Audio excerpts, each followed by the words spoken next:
जय हिंद साथियों। Budget session आने से पहले ही केंद्रीय कर्मचारियों को केंद्र सरकार के द्वारा एक तोहफा दे दिया गया है और उस तोहफे में सैलरी बढ़ोतरी का तोहफा दिया गया है। सैलरी का बढ़ना जब भी किसी कर्मचारी के जीवन में आता है, उसका निश्चित ये गहरा इंपैक्ट पड़ता है, क्योंकि अल्टीमेटली जब व्यक्ति के पास में तनख्वाह अच्छी होगी तो उससे मांग बढ़ेगी और जब मांग बढ़ने लगती है तो उसके लिए सप्लाई ऑटोमेटिक इंक्रीज होने लगती है। केंद्रीय कर्मचारियों के लिए केंद्र सरकार ने गुरुवार को 8वें वेतन आयोग के गठन को मंजूरी दे दी है। आयोग की सिफारिशें 2026 से लागू होंगी। यह जानकारी कैबिनेट बैठक के बाद केंद्रीय मंत्री अश्विनी वैष्णव ने दी। वेतन आयोग हर 10 साल में लागू किया जाता है। उम्मीद है कि मोदी सरकार 1 जनवरी 2026 से 8वां वेतन आयोग लागू कर देगी। इससे केंद्रीय कर्मचारियों का न्यूनतम वेतन और पेंशन बढ़ेगी।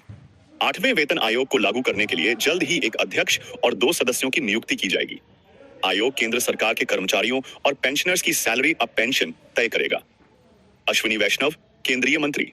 वेतन आयोग क्या देखता है? वेतन आयोग कर्मचारियों के वेतन में बढ़ोतरी के लिए कई फैक्टर्स पर विचार करता है। महंगाई दर, आर्थिक स्थिति, कर्मचारियों की कार्यक्षमता और बाजार के वेतन।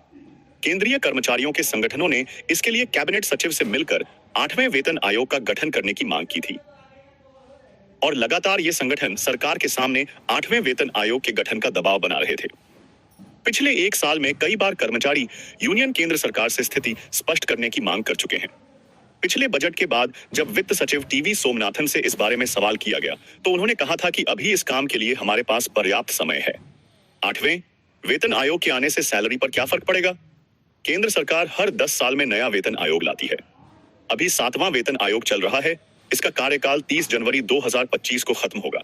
साल 2026 से 8वां वेतन आयोग लागू हो जाएगा। 8वें वेतन आयोग का वेतन मैट्रिक्स 1.92 के फिटमेंट फैक्टर का इस्तेमाल करके तैयार किया जाएगा। इसे ऐसे समझिए, केंद्र सरकार के कर्मचारियों की सैलरी के 18 लेवल हैं। लेवल 1 कर्मचारियों की बेसिक सैलरी 1,800 रुपए ग्रेड पे के साथ 18,000 रुपए है। इसे 8वें वेतन आयोग के तहत बढ़ाकर 34,560 रुपए किया जा सकता है। इसी तरह केंद्र सरकार में कैबिनेट सचिव स्तर के अधिकारियों को लेवल 8 आशर के तहत अधिकतम 2,50,000 रुपए की बेसिक सैलरी मिलती है। यह बढ़कर तकरीबन 4,88,000 रुपए हो सकती है। अगर जनवरी 2026 में 8वां वेतन आयोग लागू हुआ तो केंद्रीय कर्मचारियों का न्यूनतम वेतन 34,560 रुपए होने का अनुमान है। साल 2004 से जोड़ें तो नौकरी में 25 साल पूरे करने वाले कर्मचारियों का पहला बैच 2029 में रिटायर होगा। अब मान लीजिए 8वां वेतन आयोग लागू होने के बाद लेवल 1 के एक कर्मचारी की बेसिक सैलरी 34,560 रुपए हो गई है, तो इसकी 50% रकम 17,280 रुपए होती है। इस हिसाब से कर्मचारी को 17,280 रुपए पेंशन के तौर पर मिलेगी। हालांकि यह रेयर केस में ही होगा कि कोई कर्मचारी लेवल 1 पर नौकरी ज्वाइन करने के बाद रिटायरमेंट तक उसी लेवल पर रहे। प्रमोशन और अन्य नियमानुसार समय समय पर इस लेवल में बढ़ोतरी होती रहती है, इसलिए कर्मचारी को इससे कहीं ज्यादा धनराशि पेंशन के रूप में मिलेगी। वहीं लेवल 18 के कर्मचारियों की बेसिक सैलरी 4,80,000 रुपए होगी। इसका 50% कुल 2,40,000 रुपए प्लस डीआर की धनराशि पेंशन के तौर पर मिलेगी। साल 2014 में 7वें वेतन आयोग का गठन हुआ। फिटमेंट फैक्टर को आधार मानते हुए 2.57 गुना की वृद्धि की गई, लेकिन वेतन वृद्धि सिर्फ 14.29% ही हुई। आखिर कौन देता है वेतन आयोग के गठन के लिए सरकार को सिफारिशें?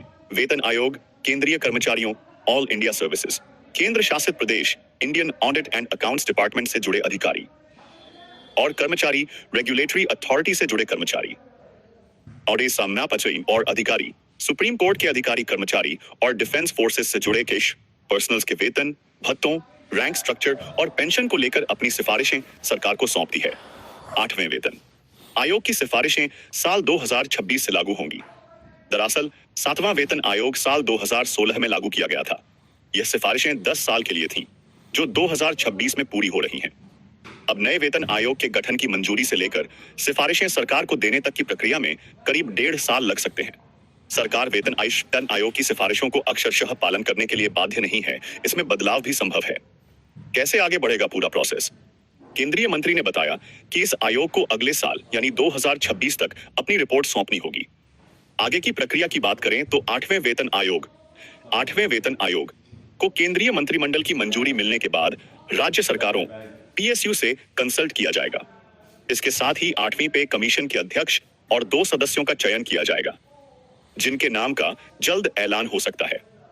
फिर सभी प्रोसेस पूरा करने के बाद सरकार को आयोग रिपोर्ट सौंपेगी।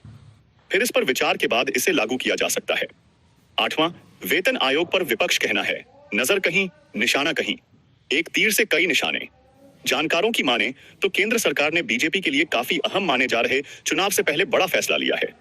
केंद्रीय कर्मचारी को इस घोषणा का लंबे समय से इंतजार था। ऐसे में चुनाव से ठीक पहले इसे बीजेपी का बड़ा दांव भी बताया जा रहा है। जानकारों के अनुसार दिल्ली में केंद्रीय कर्मचारियों की अच्छी खासी संख्या है। ऐसे में इस घोषणा से पार्टी चुनाव में निश्चित रूप से इस घोषणा के वोट में बदलने की उम्मीद लगा रही है। सरकार को कैसे मिलेगा लाभ? टैक्स राजस्व में इजाफा, आर्थिक वृद्धि, बैंकिंग और वित्तीय संस्थानों को लाभ, कंपनियों को भी मिलेगा, प्राइवेट सेक्टर को भी लाभ। मैन्युफैक्चरिंग सर्विस सेक्टर को फायदा मिलेगा। महंगाई भत्ते में इजाफा और पेंशन भोगियों को फायदा। हालांकि यह कंज्यूमर खर्च को बढ़ावा भी दे सकता है। अधिक वेतन का मतलब अधिक बचत योग्य आय होगा, जिससे वस्तुओं और सेवाओं की मांग बढ़ेगी, जो अर्थव्यवस्था को गति देने में मदद कर सकता है।